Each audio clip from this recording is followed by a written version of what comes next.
Hey there, interwebs. Today I'm going to try something a little different. I'm not very good at romance and one true love, so I'm going to examine it through the lens of something I am good at. Math. Now, XKCD already approached the concept of a soulmate, and although I've linked it in the description, the gist is that if everyone only has one real soulmate, the odds of finding yours are about 1 in 10,000, assuming they're even alive at present. But let's give you the BOTD and say that your OTP is alive right now. All jokes aside, our dating pools are smaller than anyone with a pulse, and if you're a straight man, you can only date about half the population. If you're a gay man, that drops to 5%, supposedly, but if you're bisexual, does it double to 100%? Your soulmate still can't be a lesbian. How do pansexuals fit in? Intersex individuals, asexuals, sexuality and orientation, as Hank Green has explained, doesn't categorize well, so I'll opt to ignore it for right now and go by the slash-fic tradition of making every sentient being a practicing pansexual. Age is also a limiting factor. A rule first mentioned as early as 1901, although with a slightly different usage, is to divide your own age by 2 and add 7 to find the youngest you could date and still have it remain socially acceptable. It also works in reverse to find your upper limit. For example, if you are 22, you could date as young as 18 and as old as 30. A 46-year-old gets a range of 30 to 78. This demonstrates how your window expands as you age. Another thing occurs as you age as well. The population grows.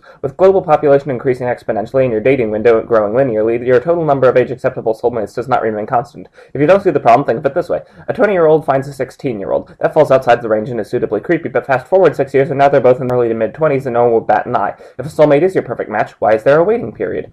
That segues nicely to the big issue that up until now I've been dancing around or perhaps romantically tangoing. A soulmate, the one, is your perfect match, but nobody is perfect. We all accept that, so how can anyone have a perfect someone? The good news is it doesn't matter. So what if she doesn't get Rush or he doesn't like Sookie Stackhouse? Just whip out the headphones for YYZ and stay out of her book club. These are trivial examples, but that's also kind of my point. If you do want to be together, you'll get past the problems. To be blunt, you only need to be compatible enough. Hallmark's not going to put your satisfactorily compatible on a card anytime soon, but it's true. How compatible do you need to be then? To be honest, I don't know. I do know OkCupid gives you a shiny gold circle if you match someone by 90% or more, so let's go with that for right now. In summary, sorry Meatloaf, but it isn't just once in a lifetime. There is no the one, but there are 7 billion potential .90s. Thanks for watching and happy Valentine's Day.